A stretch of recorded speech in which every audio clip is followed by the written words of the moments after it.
ఓం ఓం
గురుర్బ్రహ్మా గురుర్విష్ణు గురుర్దేవో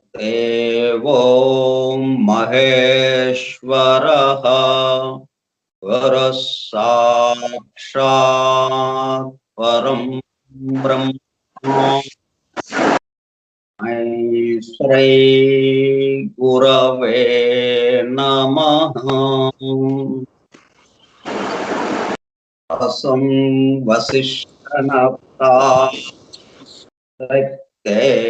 పౌత్రమకల్మషం పరాశరాత్మజం వందే సుఖతాతం తపోనిధిం శుక్లాంబరధరం విష్ణుం శశివర్ణం చతుర్భుజం ప్రసన్నవదనం ధ్యాయేత్ సర్వవిఘ్నోపశాంతయే. అగజ ఆనన పద్మార్కం గజానన మహర్నిశం అనేకదం తం భక్తానాం ఏకదంతముపాస్మహే. వక్రతుండ మహాకాయ కోటి సూర్య సమప్రభ నిర్విఘ్నం కురు మే దేవా సర్వకార్యేషు సర్వదా. సరస్వతీ నమస్తుభ్యం వరదే కామరూపిణి విద్యారంభం కరిష్యామి సిద్ధిర్భవతు మే సదా. ఓం భూర్భువస్సువః ఓం తత్సవితుర్వరేణ్యం భర్గో దేవస్య ధీమహి ధియో యో నః ప్రచోదయాత్.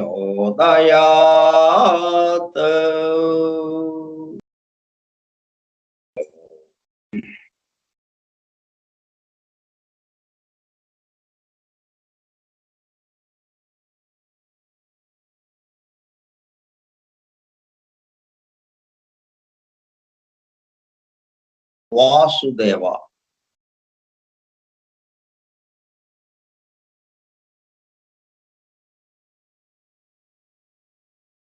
మనము అత్యంత తేలికైన పద్ధతిలో దైవానుభూతిలోకి పరవశత్వ స్థితిలోనికి వెళ్ళడానికి ప్రయత్నం చేస్తున్నాం. అత్యంత తేలికైన పద్ధతి, సులభ పద్ధతిలో.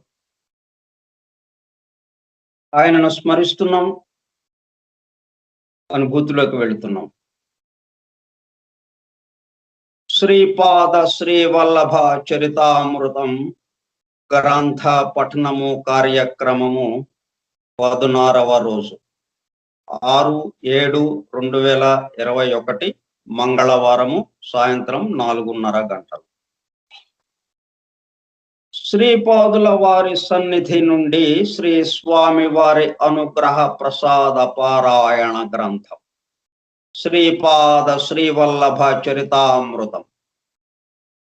శ్రీపాద శ్రీవల్లభ మహాసంస్థానం వేణుగోపాల స్వామి గుడి వీధి పిఠాపురం. ఓం సర్వ జగద్రక్షాయ గురుదత్తాత్రేయ శ్రీపాద శ్రీవల్లభ పరబ్రహ్మణే నమః.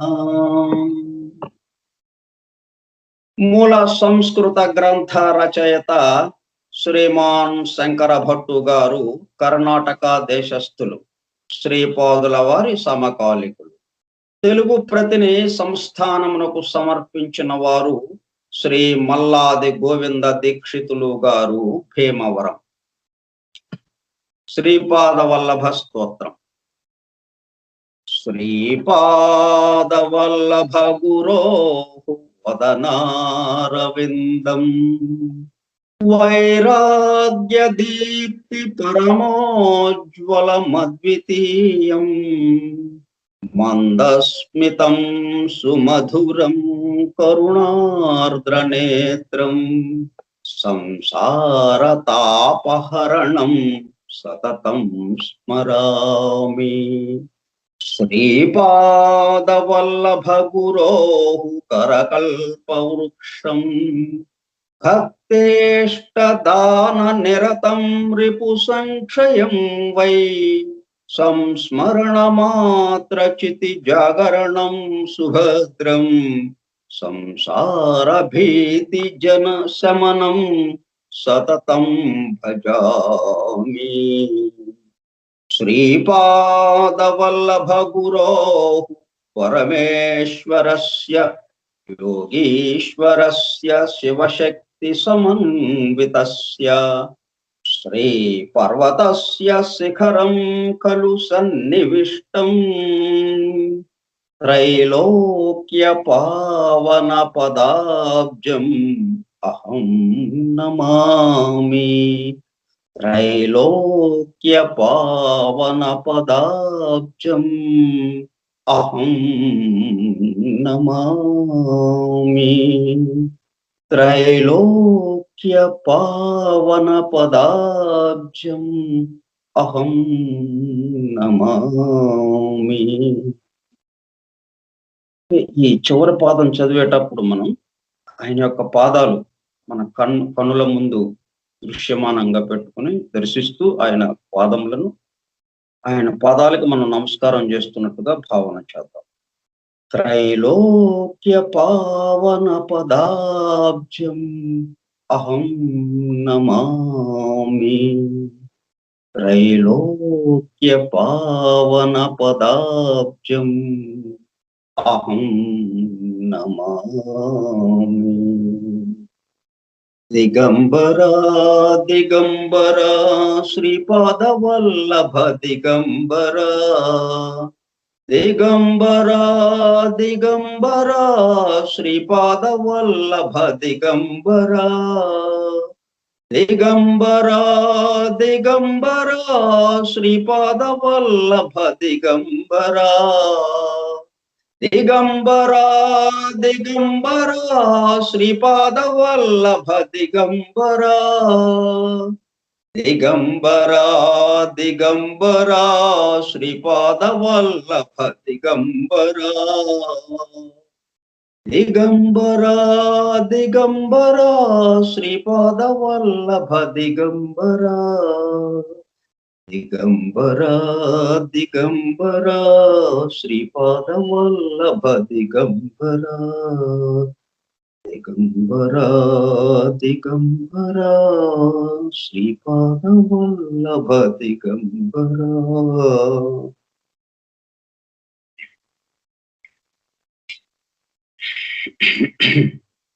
అధ్యాయము 11. సుబ్బయ్య శ్రేష్ఠి చింతామణి బిల్వ మంగళుల వృత్తాంతం.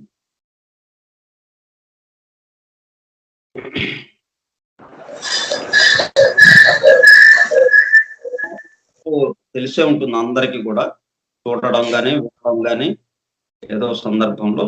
మొత్తానికి అందరికీ కూడా చింతామణి అన్న పేరు ఆ నాటకంలోని విషయం, సన్నివేశాలు అందరికీ తెలుసు. అవి నాటకం అంటే మామూలుగా మనం ఊహాజనితం, కల్పితం అని అనుకుంటాం. కానీ వాస్తవం, యథార్థంగా జరిగిన కథ అన్నమాట. యథార్థంగా జరిగింది. ఎప్పుడు 700 సంవత్సరముల క్రితం. ఇప్పుడు ఆ సుబ్బయ్య శ్రేష్ఠి చెప్తుంటే శంకర భట్టు గారితో పాటు మనందరం కూడా అది వింటూ ఉన్నాం అన్నమాట. దానితో పాటు ఆ కథతో పాటు ఎన్నెన్నో ఉపదేశాలు, ఆయన బాల్య లీలలు, శ్రీపాదుల వారికి సంబంధించి ఆయన చేసినటువంటి ఉపదేశాలు అవన్నీ కూడా మనకి చెప్తూ ఉన్నారు. ఇది మనం అవతరిద్దాం, శ్రద్ధగా విందాం, మనందరం కూడా ఆ ఉపదేశాలను స్వీకరిద్దాం. దత్తారాధన వలన సకల దేవతారాధన ఫలం. శ్రీపాదుల జన్మము అత్యద్భుత జ్యోతిర్మయం. శ్రీ సుబ్బయ్య శ్రేష్ఠి అంతకుముందు ఏం చెప్పాడు, అంతకుముందు మనం ఎక్కడ ఒప్పుకున్నాము.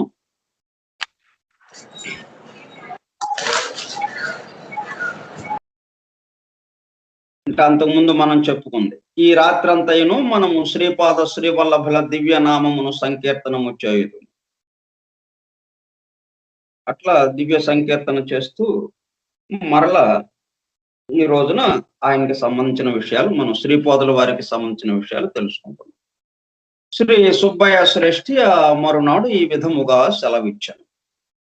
శ్రీ దత్త ప్రభువు సర్వదేవతా స్వరూపులు. దత్తుని ఆరాధించిన ఎడల సకల దేవతారాధన ఫలితము లభించును. సర్వదేవతలలోనూ అంతరలీనముగా శ్రీ దత్తులే ఉన్నారు. శ్రీ సుమతి మాత శని ప్రదోష సమయమున అనసూయ తత్వమునందలి పరమశివుని ఆరాధించెడివారు. అందువలన శ్రీ దత్త ప్రభువులోని శివతత్వము అనసూయ తత్వమునందు ప్రతిబింబించి అనసూయ మాతతో సమానమైన స్థితి నందున్న సుమతి మాత యొక్క గర్భమునందు శ్రీపాద శ్రీవల్లభ రూపమున అవతరించినది. ఇది ఒకానొక అద్భుత యోగ ప్రక్రియ. వారు మాతా పితృ సంయోగము వలన గాక యోగ నిష్ఠులయున్న అప్పలరాజు శర్మ సుమతి మాతల నేత్రముల నుండి యోగ జ్యోతులు ప్రభవించి అవి సంయోగము చెంది సుమతి మాత గర్భమునందు నిలిచి నవమాసములు నిండిన తదుపరి కేవలము జ్యోతిస్వరూపముగా మాత్రమే వెలువడినది. శ్రీపాదులు వస్తుతః జ్యోతిస్వరూపులు. వారు 3వ సంవత్సరము నుండి కొన్ని వింత శక్తులను ప్రకటించసాగిరి. శ్రీపాదుల వారి తరువాత వారికి శ్రీ విద్యాధరి, రాధ, సురేఖ అను 3 సోదరీమణులు జన్మించిరి. శ్రీ విద్యాధరి జననమందిన రోజున బాపనార్యుల దూరపు బంధువు మల్లాది రామకృష్ణ అవధాన్లు అను మహాపండితుడు వారి ఇంటికి వచ్చాను. వారికి చంద్రశేఖరుడను కుమారుడు ఉండారు. ఖండికోట వారింట మహాలక్ష్మియే జనించింది. ఆమె మల్లాది వారి కోడలైన బాగుండును అని బంధువులు ముక్త కంఠముతో పలికిరి. శ్రీపాదుల వారు కూడా తమ సోదరి శ్రీ విద్యాధరిని చంద్రశేఖరునకిచ్చి వివాహము చేసిన బాగుండునని. శ్రీపాదుల వారు సిద్ధ సంకల్పులు, వజ్ర సంకల్పులు. వారి వచనానుసారమే తదుపరి కాలమునందు శ్రీ విద్యాధరికిని చంద్రశేఖర అవధానులకును రంగరంగ వైభవముగా పీఠికాపురమున వివాహమాయను. రాధయను సోదరిని విజయవాటిక నివాసులైన విశ్వనాథ మురళీకృష్ణ అవధాన్ల గారికిని, సురేఖయను సోదరిని మంగళగిరి నివాసులైన తాడేపల్లి దత్తాత్రేయ అవధాన్ల గారికిని ఇచ్చి వివాహము చేశారు. నాయన శంకర భట్టు శ్రీపాదుల వారి లీలలు అనూహ్యములు. ఆ లీలలను స్మరించు వారికి పాపములు నశించును. గోదావరి మండలమునందు తాటంకపురము, ప్రస్తుతము తణుకు అను గ్రామము కలదు. అందు అనేక వాజపేయములను, పౌండరీకములను, మహాయాగములను ఆచరించిన పరమ పవిత్రమైన వంశము ఒకటి కలదు. వారే వాజపేయ యాజుల వారు. పీఠికాపురమునందలి మల్లాది వారికిని, తణుకు నందలి వాజపేయ యాజుల వారికిని సన్నిహిత సంబంధములు కలవు. అయితే వాజపేయ యాజుల వారు ఇదం బ్రహ్మం ఇదం క్షాత్రం అను సిద్ధాంతమునందు విశ్వాసము కలవారు. వారు వశిష్ఠ శక్తి పరాశర సత్రయ ఋషి ప్రవరాన్విత పరాశర గోత్ర సంభవులు. వారు ఋగ్వేదులు, మల్లాది వారు యజుర్వేదులు. కర్ణాటక దేశమున ఋగ్వేదము పఠించు బాలకులకు సరి అయిన బోధకులు లేకుండెరి. ఆ సందర్భమున తణుకు నందున్న వాజపేయ యాజుల మయణాచార్యుల వారిని వారు ఆహ్వానింప కర్ణాటక దేశమునందున్న హోయసాలకు వారు వలస వెడలిరి. అప్పటి నుండి వారిని హోయసాల బ్రాహ్మణులని పిలువసాగిరి. వారు బ్రాహ్మణ వృత్తిని, క్షాత్ర వృత్తిని సమముగా స్వీకరించిరి. సనాతన ధర్మమును సంరక్షించు నిమిత్తము వారు ఎన్నియో పడరాని పాట్లు పడిరి. మాయణాచార్యులకు ఇద్దరు కుమారులు. ఒకరు మాధవాచార్యులు, రెండవ వారు సాయణాచార్యులు. వీరిరువురును ఉద్దండ పండితులే. సాయణాచార్యుల వారు వేదములకు భాష్యమును వ్రాసిరి.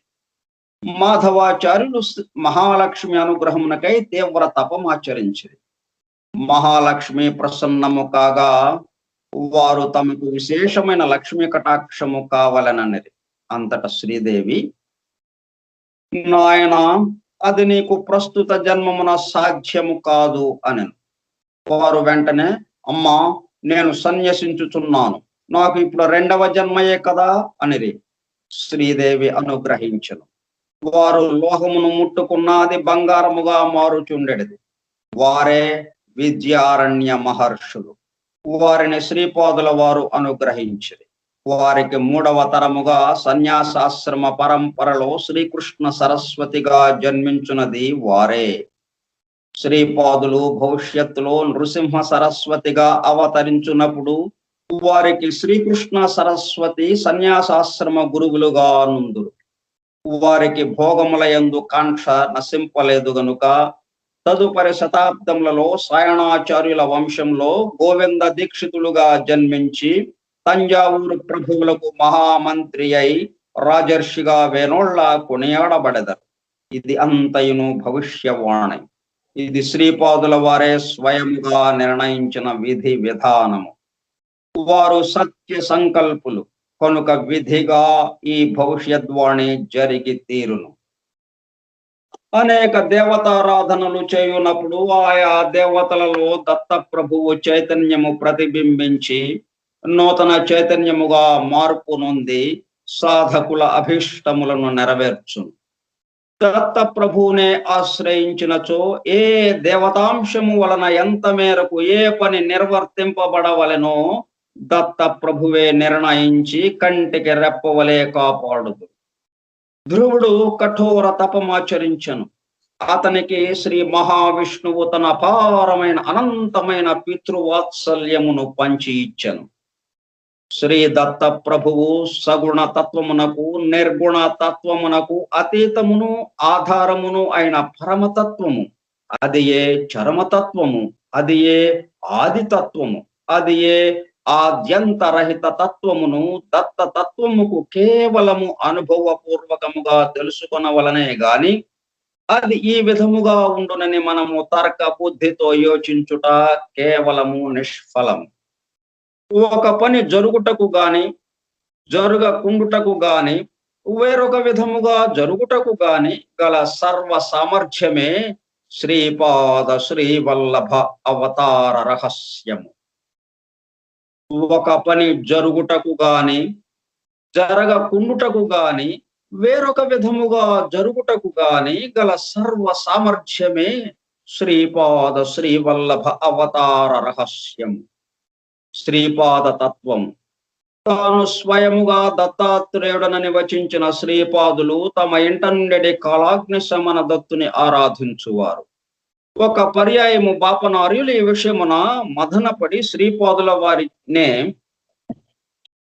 నాయన శ్రీపాద, నీవు దత్తుడవా లేక దత్త ఉపాసకుడువా అని ప్రశ్నించారు. అంతటా వారిట్లనిరి, నేను దత్తుడనని చెప్పునప్పుడు నేను దత్తుడనే అగుచున్నాను, నేను దత్త ఉపాసకుడనని చెప్పున్నప్పుడు దత్త ఉపాసకుడనే అగుచున్నాను, నేను శ్రీపాద శ్రీవల్లభుడనని చెప్పునప్పుడు శ్రీపాద శ్రీవల్లభుడనే అగుచున్నాను, నేను ఏది సంకల్పించినా అదే జరుగును, నేను ఏ విధముగా అనుకొనినా అదే అగుచున్నాను, ఇదే నా తత్వము. అతగారికి ఇదంతయును అయోమయముగా నుండే. అంతటా శ్రీపాదులు ఇట్లనిరి, తాత, నీవు నేను ఒకటే. రాబోవు జన్మలో ముమ్మూర్తుల నిన్ను పోలిన శరీరముతో మాత్రమే అవతరింపనున్నాను.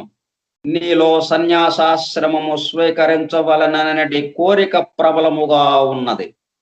నీవు ఈ జన్మలో గాని వచ్చే జన్మలో గాని సన్యాసిగా ఉండుట నా సంకల్పములో లేదు.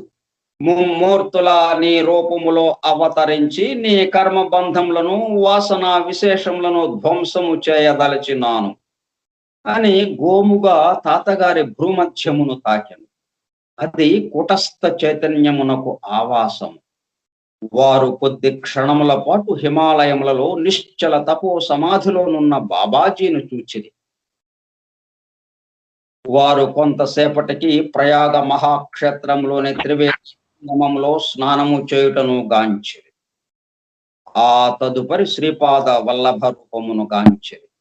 ఆ స్వరూపము కుక్కుటేశ్వరాలయమునందలి స్వయంభూదత్తునిలో అంతర్లీనమాయను.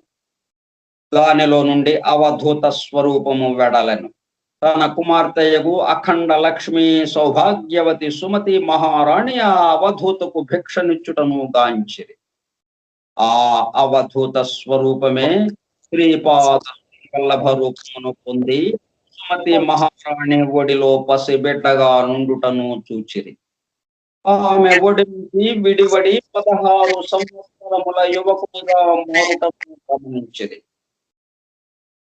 ఆ నవ యువకుడు తన వంక గంభీర దృక్కులను ప్రసరించి ముమ్మూర్తుల తన స్వరూపమును పొందెను. అయితే ఆ మూర్తి సన్యాసిగా నుండెను. ఏదో 2 పవిత్ర నదుల సంగమ స్థలములో స్నానము చేసి తన శిష్య బృందముతో ఠీవిగా నడచుచుండెను. ఆ సన్యాసి తన వంక చూసి ఇట్లు పలికెను, ఓహో, నేను ఎవరా అని విచికిత్సలో ఉన్నట్లున్నావు. నన్ను నృసింహ సరస్వతి అందురు. ఇది గంధర్వపురము. ఈ మాటలు పలికిన కొద్ది క్షణములలోనే తన అంగవస్త్రమును నదిలో వైచి దాని మీద కూర్చుని శ్రీశైలమును చేరారు. అచ్చట కదలి వనమునందలి మహాపురుషులు మహాయోగులు సాష్టాంగ ప్రణామములు చేసిరి. వారందరూ, మహాప్రభు, మీ రాక కోసం అనేక వందల సంవత్సరముల నుండి తపమాచరించుచున్నాము, మమ్ముల ధన్యుల చేయవలసినదని ప్రార్థించిరి. అనేక సంవత్సరములు అచట తపమాచరించిన మీదట కేవలము కౌపీనధారి అయి వృద్ధ రూపమును పొందునట్లు కనిపించాను. అత్యంత తీక్షణ దృక్కులను పాపనార్యుల ఎడల ప్రసరింపజేయుచు, ఈ నా స్వరూపమును స్వామి సమర్థుడనే అందురు అని వచించెను.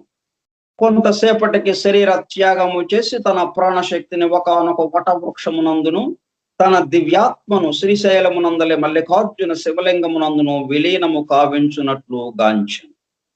మహాపవిత్రమును అత్యంత శక్తిమంతమునైన ఆ శివలింగము నుండి మేఘ గంభీర స్వరముతో, పాపనార్య, నీవు ధన్యుడవు. అగ్రాహ్యమును అవాంగ్మానస గోచరమును అనంతమును కేవల జ్ఞాన స్వరూపమును అనాద్యంతమును అయిన నన్ను నీవు నీ యొక్క క్రియాయోగ శక్తి వలన సూర్యమండలము నుండి శక్తిపాతమునరించి ఈ జ్యోతిర్లింగమునందు ఆకర్షించితివి. 18,000 మంది దివ్య పురుషులు ఈ జ్యోతిర్లింగమునందు విలీనుడనయున్న నన్ను సదా సేవించెదరు. ఈ జ్యోతిర్లింగ దర్శనము చేయవారికి సదా ఆ దివ్య పురుషులు భౌతిక ఆధ్యాత్మిక ప్రగతి యందు దోహదపడెదరు. త్రిమూర్తి స్వరూపుడనైన నేను శ్రీపాద శ్రీవల్లభ నృసింహ సరస్వతి స్వామి సమర్థ స్వరూపములలో నిన్ను అనుగ్రహించుచున్నాను అను మాటలు వినిపించను. నాయన శంకర భట్టు, శ్రీ గురుని లీలలు అనూహ్యములు. కొంతసేపటికి బాపనార్యులు ప్రకృతిస్థులైరి. తమకు ఎదురుగా అమాయకమైన ముఖముతో చిరునవ్వులు చిందించుచు 3 సంవత్సరముల ప్రాయంలో ఉన్న శ్రీపాదుల వారిని చూచిరి. ఈ వింత అనుభవము వారికి దివ్య మధురముగా నుండెను. శ్రీపాదుల వారిని తమ గుండెలకు హత్తుకునిరి. కొంతసేపు వారు దివ్య తన్మయావస్థలో నుండి ఆ తన్మయావస్థ నుండి స్వస్థులై అగ్నిహోత్ర కార్యక్రమమునకు పూనుకొనిరి. వారు అగ్నిహోత్రము చేయు కార్యము వింత గొల్పునదిగా ఉండును. జమ్మి కర్రను, రావి కర్రను ఉపయోగించి సాధారణముగా అగ్నిని పుట్టించెదరు. కానీ బాపనార్యులు మాత్రము సమిధలను అగ్నికుండమునందుంచి వేదమంత్రోచ్చారణ చేయుదురు. వెంటనే అగ్ని సృష్టి అయి ప్రజ్వలించును. అప్పలరాజు శర్మ గారు కూడా ఇదే విధముగా చేయుదురు. వారి వంశమునందు అగ్ని పూజ కలదు. ప్రజ్వలించుచున్న అగ్ని కుండమునందు దిగి ఆహుతులను ఉరేల్చుదురు. ఇది సాధారణముగా విశేష పర్వములందు చేయువారు. ఈ విధమైన అగ్ని పూజ యందు వారి శరీరమునకు గాని వస్త్రములకు గాని అగ్ని వలన ఏ విధమైన ఇబ్బందియు కలుగదు. ఇది ఆశ్చర్యములలోకెల్లా ఆశ్చర్యం. శ్రీపాదుల ఘటన అఘటన సామర్థ్యం. బాపనార్యులు అగ్నిహోత్రము సల్పు కార్యమున ఆనాడు ఎన్ని మార్లు వేద మంత్రములను ఉచ్చరించుచున్నను అగ్ని సృష్టి జరగలేదు. శ్రీపాదుల వారు తమ తాతగారి దురవస్థను చూచి లీలగా నవ్వుకొనుచుండెరి. తాతగారికి ముచ్చెమటలు పోయుచుండెను. అంతటా శ్రీపాదుల వారు అగ్నికుండము వైపు చూచి, ఓయి అగ్నిదేవా, నిన్ను ఆజ్ఞాపించుచున్నాను, తాతగారి దైవ కార్యమునకు ఆటంకము కలిగింపకుము అనిరి. వెంటనే అగ్ని సృష్టి జరిగి ప్రజ్వలింపసాగారు.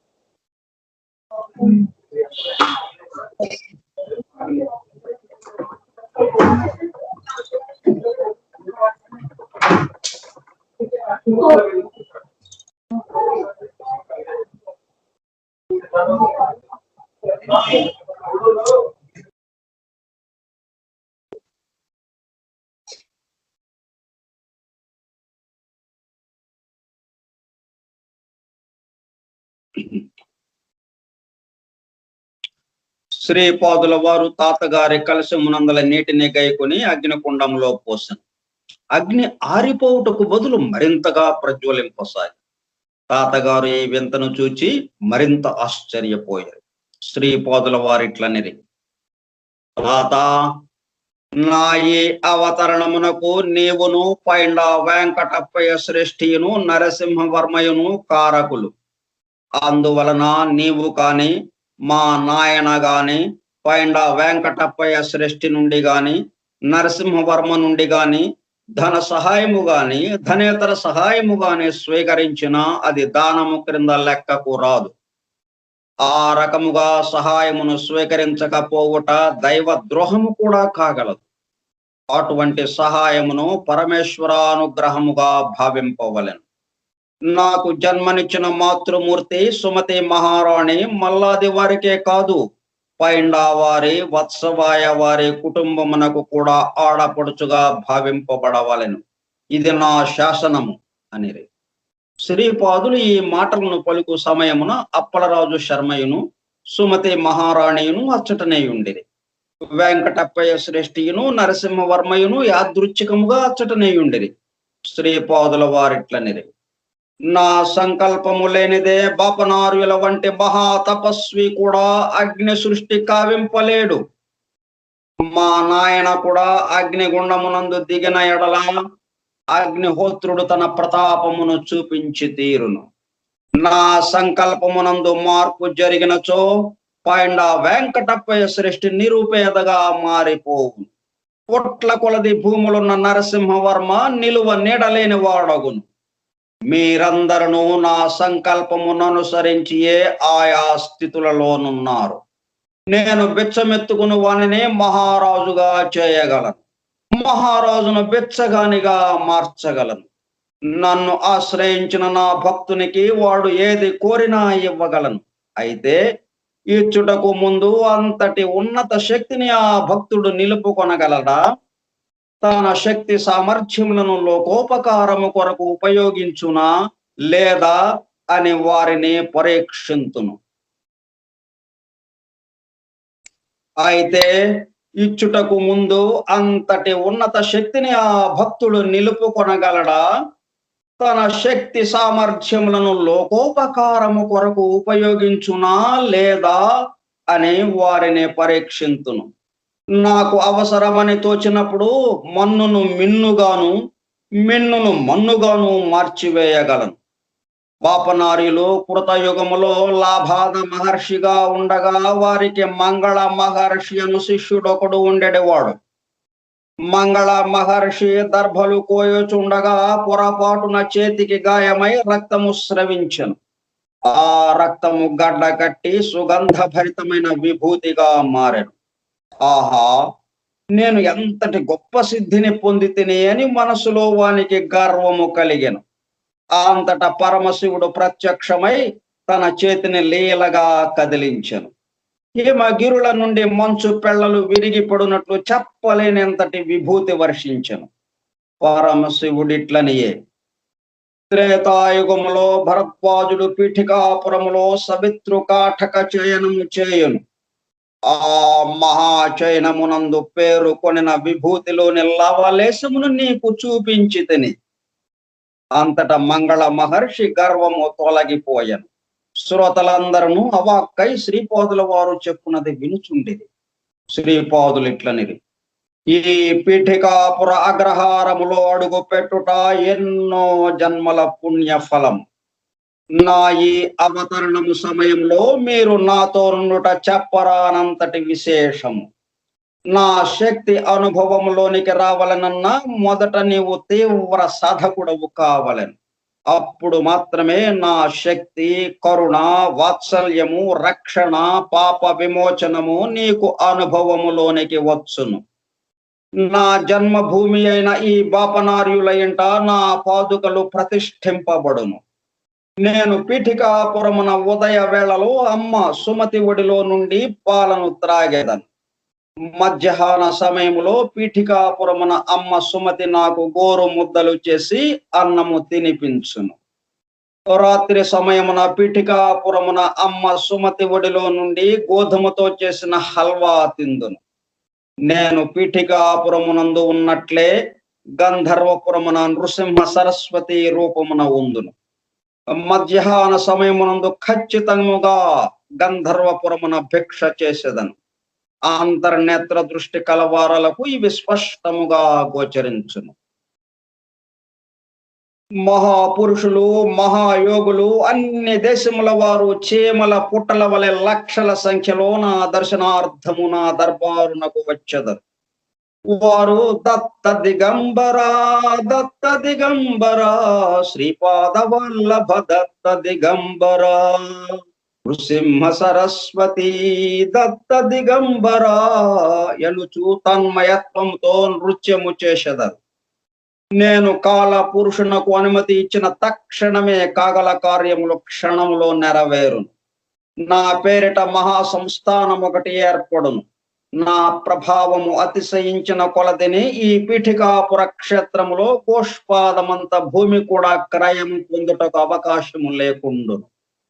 నేను నా వారు అనుకున్న వారిని అవసరమైతే జుట్టు పట్టుకుని ఈడ్చుకుని వచ్చి పీఠికాపురంలో పడవేశదను. ఎంతటి ధనవంతుడైనను, ఎంతటి యోగి అయినను నా సంకల్పము లేక పీఠికాపురములోని నా సంస్థానమునకు రాలేరు. ఇది నిశ్చయం. నా నిజ తత్వమును గ్రహించి ఆనందించుడి.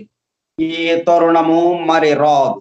మానవుని అవగాహనలోని సమస్త దేవతా శక్తులు నా స్వరూపమునందే ఉన్నవి.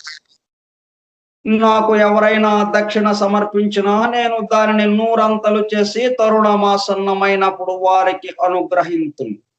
ధర్మమునకు విరుద్ధము కాకుండా ధనార్జన చేయవలెను. ధర్మమునకు విరుద్ధము కాకుండా కోరికలను అనుభవింపవచ్చును. సత్కర్మలను ఆచరించుట వలన మోహము నశించును. మోహము క్షయమైన పిమ్మట మోక్షము లభించును. నాయన శంకర భట్టు, వింటివా శ్రీపాదుల వారి అమృత వచనములు? ఈ దివ్యోపదేశము తదుపరి ఆ మరునాడు నరసింహవర్మ శ్రీపాదుల వారిని తమ గుర్రపు బండిలో తమ భూములను చూపించా తీసుకుని పోయేరి. వారికి పుట్ల కొలది భూములు కలవు. ఆ భూములలో అనేక రకముల పంటలు పండును. కానీ బీరపాదులు మాత్రము పుష్పించుట అరుదుగా ఉండెను. పుష్పించిన తదుపరి పిందెలు శుష్కించిపోవుట జరుగుచుండెను. ఒకవేళ పిందెలు పెద్దవి అయి కాయలైన ఎడల అవి వంటకు పనికి రానంతటి చేదుగా నుండెను. ఈ విషయమును శ్రీపాదుల వారితో నరసింహవర్మ మనవి చేసుకొనెను. శ్రీపాదుల వారు ప్రసన్న వదనులై, మా ఇంటిలోని వారికి అందరికీ బీరకాయ పప్పునందు ప్రీతి మెండు. మా ఇంటిలోని వారికి ఇష్టము గనుక నాకు కూడా ఇష్టమే. అయితే పూర్వకాలంలో ఒకానొక దత్తోపాసకుడు ఈ భూమిలో తపమాచరించను. ఈ పవిత్ర భూమి సాక్షాత్తు దత్తుడనైన నా పాద స్పర్శ కోసము తపన పడుచున్నది. తన తపనను నీకు తెలియజేయటకు తన భాషలో ఈ విధముగా వ్యక్తీకరించుచున్నది.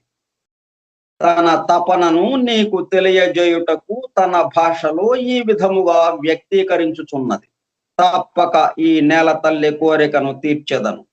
ఈ భూమికి నా స్పర్శ కలిగిన తరువాత ఈ భూమాత తత్వంలో మార్పు వచ్చును. మంచి రుచి కలిగిన బీరకాయలను ఈ తల్లి మనకు అందించును. తాత, నీవు నిర్భయముగా మా ఇంటికి ఇక్కడ పండిన బీరకాయలను పంపుము. ఇంటి వారితో పాటు నేను కూడా ఆ వంటకమును భుజించదను అని పలికాను. నాయన శంకర భట్టు, చిత్రాతి చిత్రము. ఆ రోజు నుండి ఆ నేలలో బీరకాయలు విపరీతముగా కాయుచుండెను. అవి మంచి రుచిని కూడా కలిగి ఉండెను. శ్రీపాదుల వారు నరసింహవర్మతో పాటు గుర్రపు బండి నుండి దిగి ఆ భూములలో కొద్ది ముహూర్తముల సమయము విహరించింది. ఇంతలో కొంతమంది చెంచు యువతి యువకులు ఆ ప్రాంతమునకు వచ్చిన వారందరూ శ్రీపాదుల వారికి ప్రణమిల్లిరి. ఆ సమయమున శ్రీపాదుల వారి దివ్య వదనారవిందమున పరివేష్టించి దివ్య కాంతి వలయం ఏర్పడింది. శ్రీపాదులు ఇట్లనిరి, తాత, ఈ చెంచులందరూ నరసింహావతారమునకు సంబంధించిన వారు. వీరు ఆ మహాలక్ష్మిని తమ తోబుట్టువుగా భావించి ఆరాధించువారు. నీవు నరసింహస్వామికి భక్తుడవు గదా. నీవు వీరిని ఆశ్రయించిన నృసింహదేవుని దర్శన భాగ్యమును పొందవచ్చును. శ్రీపాదుల వారు ఇట్లు పలుకుట తమను ఆట పట్టించుట కొరకని నరసింహవర్మ తలచిరి. వారిట్లు పలికిరి, ఓ చెంచులారా, మీరు నృసింహదేవుని చూచినారా? వారి జాడ ఏదైనా తెలుపగలరా? దానికి బదులుగా వారిట్లనిరి, అదేమంత గొప్ప భాగ్యము. సింహపు తల, మనుష్య శరీరము గలవాడు తిక్కరేగి ఈ అడవులలోనే తిరుగుచున్నాడు. వాడు మా సోదరి చెంచులక్ష్మిపై మరులుగొన్నాడు. మా చిన్నది కూడా వానిని ఇష్టపడినది. వారికి మేము వివాహము కూడా చేసి ఉన్నాము. మీరు కావలనన్నా చెంచులక్ష్మిని, నృసింహుని కూడా తెచ్చి మీ ముందు ఉంచగలము. ఈ పలుకులు పలికిన తదుపరి ఆ చెంచు యువతి యువకులు వడివడిగా పరిగెత్తుకుని పోయిరి. నరసింహవర్మ దీనిని అంతటిని వింతగా చూచుచుండెను. ఇంతలో తమ భూములకు అడ్డుపడి ఒక యువతియును యువకుడును వచ్చుచుండుటను గమనించిరి. అదృష్టవశమున నేను కూడా దారి వెంబడి పోవుచుంటిని. శ్రీపాదుల వారు నన్ను తమ వద్దకు రమ్మనిది. నేను వారి దరిని చేరగా, అంటే ఎవరు? సుబ్బయ్య శ్రేష్ఠి. సుబ్బయ్య శ్రేష్ఠి కూడా తన కళ్ళతో ఆ నృసింహదేవుణ్ణి, మహాలక్ష్మిని దర్శించాడనమాట. ఇంతలో తమ భూములకు అడ్డుపడి ఒక యువతియును యువకుడును వచ్చుచుండుటను గమనించిరి. అదృష్టవశమున నేను కూడా ఆ దారి వెంబడి పోవచుంటిని. సుబ్బయ్య శ్రేష్ఠి. శ్రీపాదుల వారు నన్ను తమ వద్దకు రమ్మనిది. నేను వారి దరిని చేరగా వారు, సుబ్బయ్య శ్రేష్ఠి, దూరము నుండి వచ్చువారు ఎవరనుకొంటివి? ఆ వచ్చువారు బిల్వ మంగళుడును చింతామణియును. కొద్దిపాటి చితుకులను ప్రోగు చేయము, మనము చితుకుల మంట వేయుదుము, అప్పుడు జరుగు తమాషాను చూడవచ్చును అని పలికిరి. నరసింహవర్మకును నాకును ముచ్చెముటలు పోయిచుండెను. ఆ వచ్చిన వారు బిల్వమంగళుడును చింతామణియే, సందేహము లేదు. వారిరువురును గురువాయూరు క్షేత్రమునందల శ్రీకృష్ణ దేవుని దర్శనము చేసుకుని తదుపరి భాగ్యవశమున కురూరమ్మ అనటి మహాయోగిని దర్శించింది. ఆమె అప్రయత్నముగా వీరిని శ్రీపాద శ్రీవల్లభ దర్శన ప్రాప్తిరస్తు అని ఆశీర్వదించను. ఆమె ఆశీః ప్రభావమున వీరిలో భక్తి వైరాగ్య బీజములు పడినవి. మంగళగిరి క్షేత్రమునందుల నృసింహుని దర్శించుకుని పీఠికాపురమున శ్రీపాదుల వారి దర్శనార్థము వచ్చుచుండిరి. శత వృద్ధురాలైన ఆ మహాతల్లి మహాయోగిని కనుక ఆమె ఆశీర్వచన ప్రభావమున వారికి శ్రీపాదుల వారి దర్శనము ఇచ్చటనే లభించినది. ఇది ఆశ్చర్యకర విషయము. వారిరువురు మంగళగిరిలో ఇట్లు ప్రార్థించిరి: మహాయోగిని కురూరమ్మ దీవెన ఫలించి దత్తాభిన్న స్వరూపులైన శ్రీపాదుల వారి దర్శనము మాకు కలుగునెడల నృసింహదేవుడవైన నీ దర్శనము భౌతికముగా పొందగోరుచున్నాము. చితుకుల మంట ప్రజ్వరిల్లుచుండగా బిల్వ మంగళుడును చింతామణియు తమ శరీరములకు దహన సంస్కారములు జరుగుతున్నంత బాధను అనుభవించిరి. కొంతసేపటికి వారి శరీరముల నుండి వారిని పోలిన నల్లటి ఆకారములు బయటకు వచ్చి ఆ మంటలలో పడి రోధించుచు ఆహుతి అయిపోయినవి. ఆ నల్లటి ఆకారములు ఆహుతి అయిన తరువాత వారిద్దరును స్పృహలోనికి వచ్చిరి. ఇంతలో చెంచులు తమ తోబుట్టువు చెంచు లక్ష్మితో అచ్చటకు వచ్చిరి. నృసింహదేవుని రెక్కలు విరిచి కట్టి చెంచులు నృసింహదేవుని శ్రీపాదుల ముందుంచిరి. ఇటువంటి చిత్రాది చిత్రములు ఏ యుగములలోనూ జరుగలేదు. శ్రీపాదుల వారి అవతార కార్యక్రమంలో లీలలు, చమత్కారములు, కోకొల్లలు, అనూహ్యములు. శ్రీపాదుల వారిట్లు ప్రశ్నించిరి: పూర్వయుగములందలి నృసింహుడవు నీవేనా? ఈ చెంచు లక్ష్మి నీ భార్యయేనా? హిరణ్య కశ్యపుని వధించి ప్రహ్లాదుని రక్షించినది నీవేనా? దానికి శ్రీ నృసింహదేవుడు అవును, అవును, అవును అని ముమ్మారు పలికెను. చెంచు లక్ష్మియు శ్రీ నృసింహదేవుడును జ్యోతి స్వరూపముతో శ్రీపాదుల వారి శరీరంలోనికి ప్రవేశించింది. చెంచులు అంతర్ధానమైరు. బిల్వ మంగళుడు మహాభక్తుడై బిల్వ మంగళ మహర్షిగా రూపొందెను. చింతామణి మహాయోగినిగా మారిపోయినది. చిత్రాది చిత్రమైన ఈ లీలలు జరిగిన నరసింహవర్మ గారి భూముల యందు ఒక గ్రామము వెలయుననియు దానిని చిత్రవాడ అని వ్యవహరించదనని శ్రీపాదుల వారు సెలవిచ్చిరి. వారు సత్య సంకల్పులు, సిద్ధ సంకల్పులు. శ్రీపాద శ్రీవల్లభులకు జయము జయము.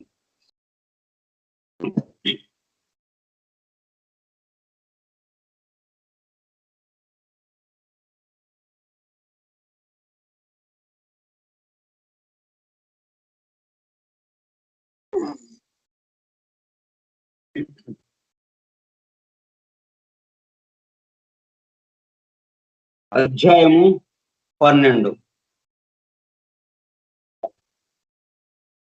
మనందరం కూడా సినిమాలో చూసాం అంతకుముందు నృసింహదేవుణ్ణి, నరసింహావతారాన్ని, మహాలక్ష్మిని. ఇప్పుడు మనము నిజంగానే దర్శించగలిగాం మరలా. అధ్యాయము 12 కులశేఖర వృత్తాంతం. శ్రీ సుబ్బయ్య శ్రేష్ఠి ఎన్నో క్రొత్త విషయములను సులభగ్రాహ్యముగా నాకు తెలియజేయుట వలన వానిని ఆకళింపు చేసుకున్న కొలదిని నాలో ఆత్మ వికాసము కలుగుచున్నట్లు కనుగొంటిని.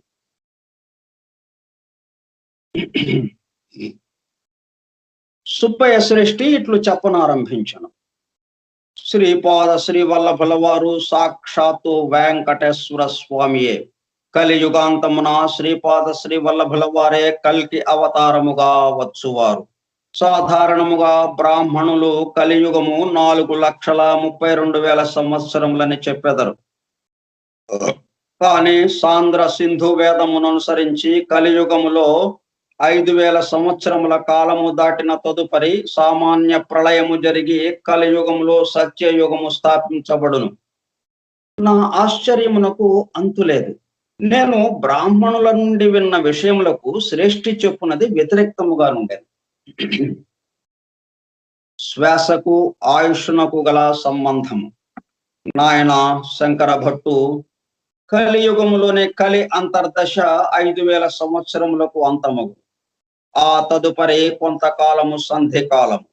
ఆ తరువాత కలియుగములో సత్యయుగ అంతర్దశ ప్రారంభమగు. మొత్తం 4,32,000 సంవత్సరములు కలియుగ ప్రమాణమైనను దానిలో కూడా అంతర్దశలు, సూక్ష్మ దశలు, విదశలు మొదలైనవి ఉండును. ఇది యోగ శాస్త్రము తెలిసిన వారికే సుబోధకముగు విషయము.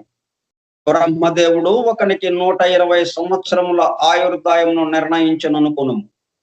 భౌతికముగా వాడు 120 సంవత్సరములు జీవించునని అర్థము. 120 సంవత్సరములలో ఎన్ని శ్వాస ప్రశ్వాసలు సామాన్య స్థితిలో తీసుకున్నటకు వీలుండునో అన్ని శ్వాస ప్రశ్వాసల కాలము ఇయ్యబడినదని అర్థం. మనశ్చాంచల్యము గలవారు, కోపధారులు, వడివడిగా పరిగెత్తువారు, నిత్యము దిగులుతో జీవించువారు, దుష్ట ప్రవృత్తులను కలవారు తమ యొక్క శ్వాసలను తక్కువ కాలంలో ఖర్చు చేసుకుంటారు. అన్నింటికంటేను తక్కువ శ్వాస ప్రశ్వాసలను తీసుకుని రాకాసి తాబేలు 300 సంవత్సరముల వరకు జీవించుచున్నది. అత్యంత చంచల స్వభావము కలిగిన కోతి స్వల్పకాలములోనే మరణించుచున్నది. శ్వాస ప్రశ్వాసలను తీసుకున్నటకు శరీర అవయవ నిర్మాణము కూడా సరియైన స్థితిలో నుండవలెను.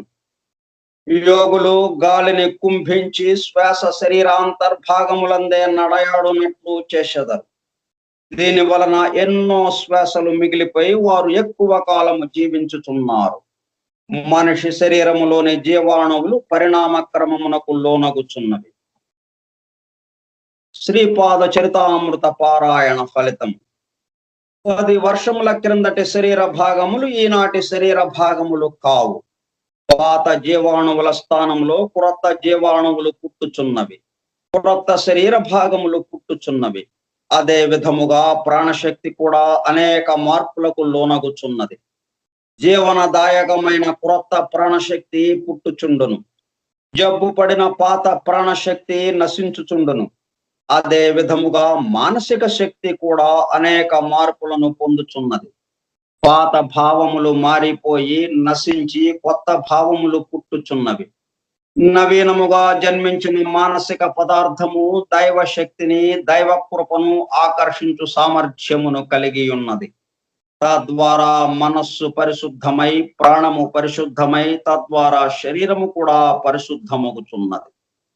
శ్రీపాద శ్రీవల్లభ చరితామృతము వంటి గ్రంథములు సాక్షాత్తు పరమేశ్వర స్వరూపము. ఈ గ్రంథములందలి ప్రతి అక్షరమునందు సిద్ధ శక్తులు, యోగ శక్తులు అంతర్నిహితముగా నుండును. ఈ గ్రంథములందలి ప్రతి అక్షరమునందు సిద్ధ శక్తులు, యోగ శక్తులు అంతర్నిహితముగా నుండును.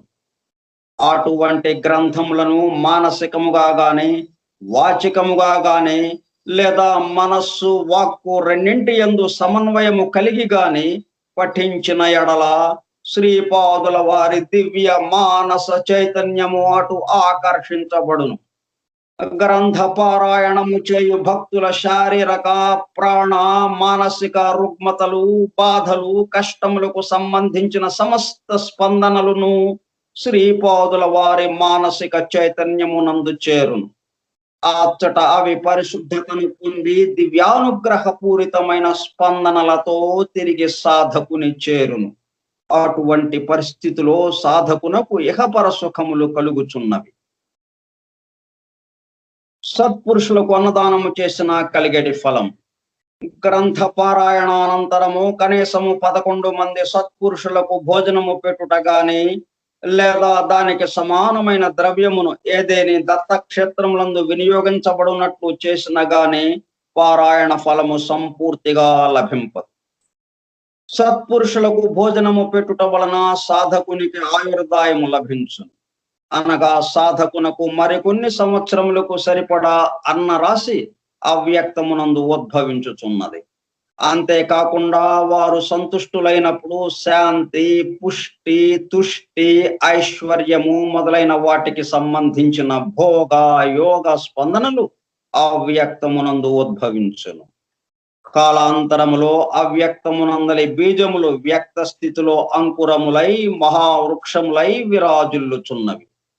ద్రౌపది మాత నుండి ఒక్క అన్నపు మెతుకును స్వీకరించిన శ్రీకృష్ణ పరమాత్మ దుర్వాస మహర్షికిని అతని 10,000 మంది శిష్యులకును కడుపు నిండుగా భోజనము అనుగ్రహించగలిగాను. అందువలన శ్రీ గురునకు భక్తి శ్రద్ధలతో సమర్పించబడు సమస్తమును అవ్యక్తమునందు బీజ రూపమున నుండి కాలాంతరమున వ్యక్త స్థితి యందు సాధకునకు కావలసిన సమస్త భోగ భాగ్యములను ప్రసాదించుచున్నవని గ్రహింపవలెను.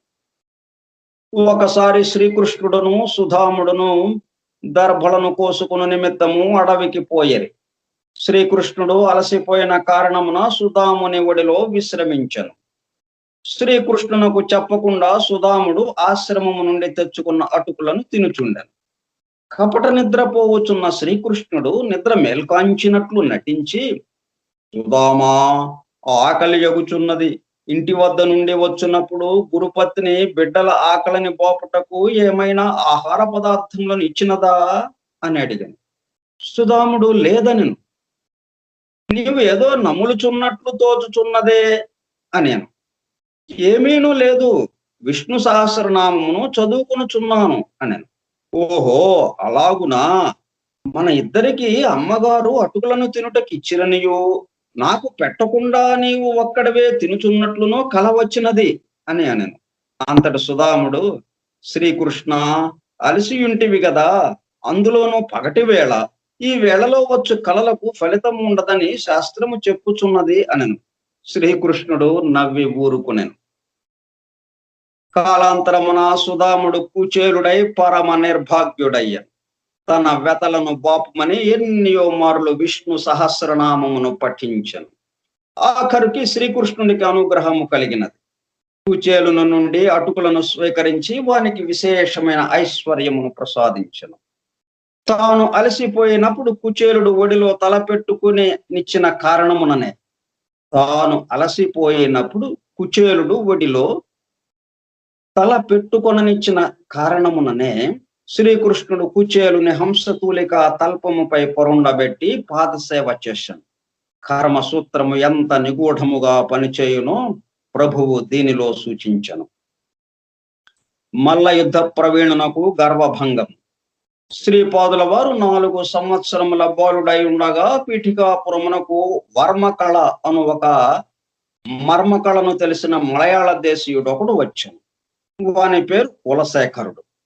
మన శరీరంలోని చాలా భాగములను నియంత్రించు కొన్ని జీవశక్తి కేంద్రములను మర్మలు అని పిలిచేదారు. ఈ మర్మలపై కొట్టినా లేదా తాకిన ఎడల మనిషిని స్పృహ కోల్పోనట్లు చేయవచ్చు. ఏదైనా శరీర భాగమును పనిచేయకుండా అంగవైకల్యమును కూడా కల్పించవచ్చును. మర్మాభిఘాతాలలో బాధపడే వారిని రక్షించడానికి లేదా రోగ లక్షణాలను నివారించడానికి వీటిని వినియోగించవలెను. యుద్ధ కళే కాకుండా కొన్ని ప్రత్యేకమైన మర్మలను అడంగళ్ళని కూడా అంటారు. ఈ అడంగళ్ మర్మలలో చికిత్స ఏ విధముగా చేయవలనో నేర్పే కళనే మర్మ చికిత్స అని అందురు. ఈ శాస్త్రమును ముందుగా లోకమునకు తెలియజేసిన ప్రాచీన వైద్యుడు సుశ్రుతుడు. ఈ కళలో అత్యంత ప్రమాదకరమైన 12 మర్మస్థానములు ఉన్నవి. వాటిని గురుముఖత నేర్చుకుని లోక కళ్యాణమునకు మాత్రమే వినియోగించవలెను. ఈ మర్మస్థానములలో ప్రాణశక్తి విశేషముగా ఉండును. వీటిపై తీవ్ర ఒత్తిడి కలిగించడం వలన గాని, ఆ స్థానములలో దెబ్బ తీయుట వలన గాని మనిషికి ప్రాణాపాయమును కలిగించవచ్చు. కొన్ని స్థానములలో ఒత్తిడి కలిగించడం ద్వారా ప్రాణాపాయం నుండి రక్షించడమే గాక రకరకాల దీర్ఘవ్యాధులను కూడా నయము చేయవచ్చు.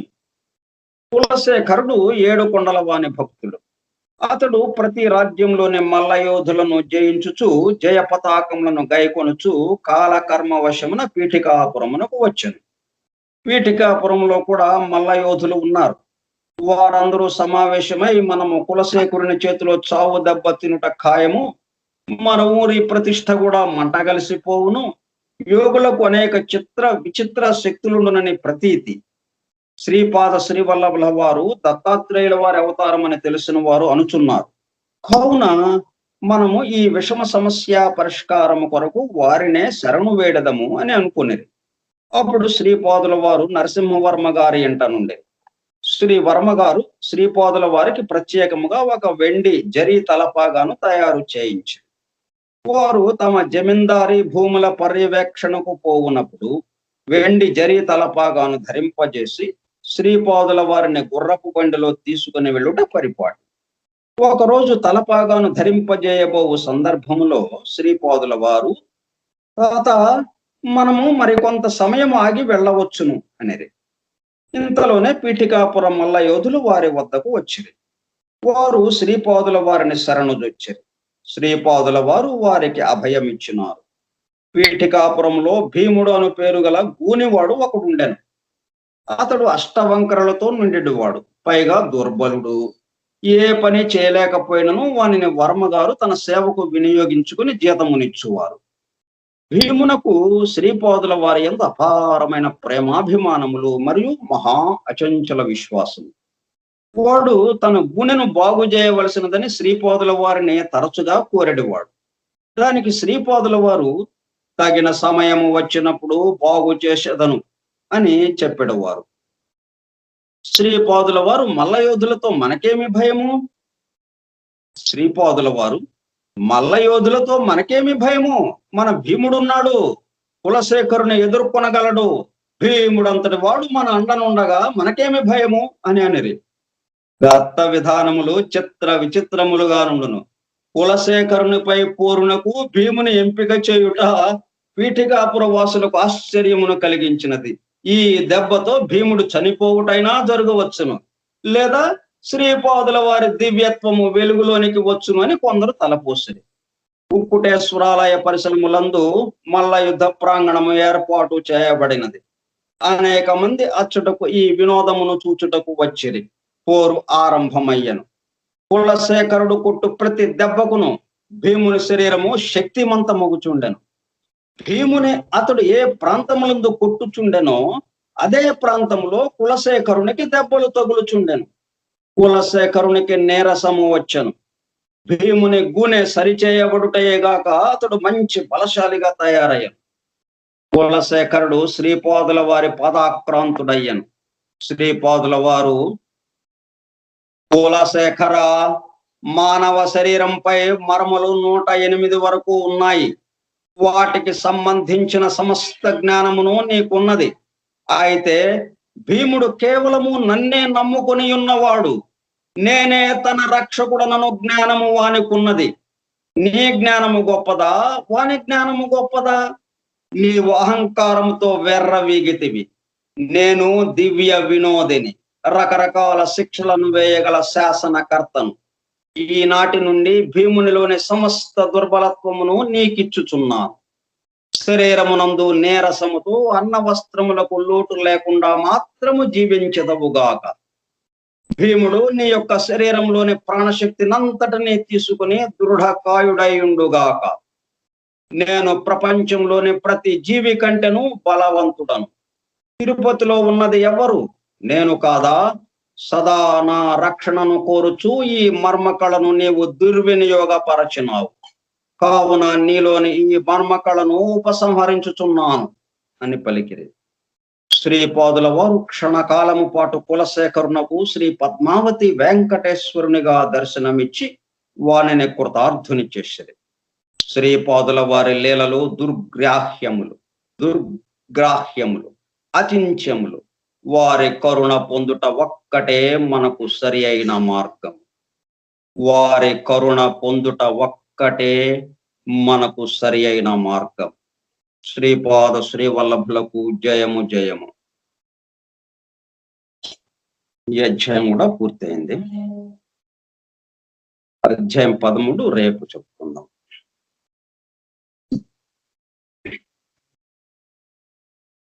దిగంబరా దిగంబరా శ్రీపాద వల్లభ దిగంబరా, దిగంబరా దిగంబరా శ్రీపాద వల్లభ దిగంబరా, దిగంబరా దిగంబరా శ్రీపాద వల్లభ దిగంబరా, దిగంబరా దిగంబరా శ్రీపాద వల్లభ దిగంబరా దిగంబరా దిగంబరా శ్రీపాద వల్లభ దిగంబరా దిగంబరా దిగంబరా శ్రీపాద వల్లభ దిగంబరా దిగంబరా దిగంబరా శ్రీపాద వల్లభ దిగంబరా దిగంబరా దిగంబరా శ్రీపాద వల్లభ దిగంబరా దిగంబరా దిగంబరా శ్రీపాద వల్లభ దిగంబరా శ్రీపాద వల్లభ దిగంబరా శ్రీపాద వల్లభ దిగంబరా.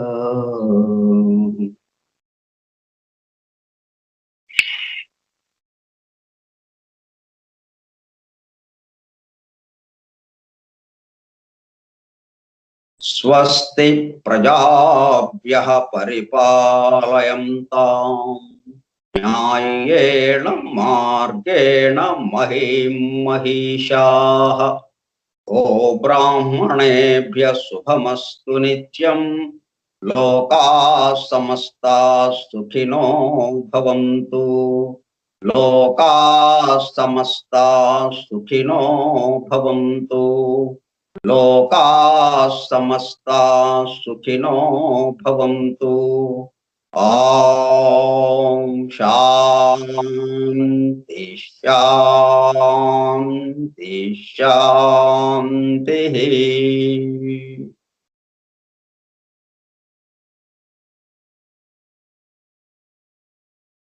దత్తభక్తులందరకు ధన్యవాదములు. ఓపికగా విన్నాం.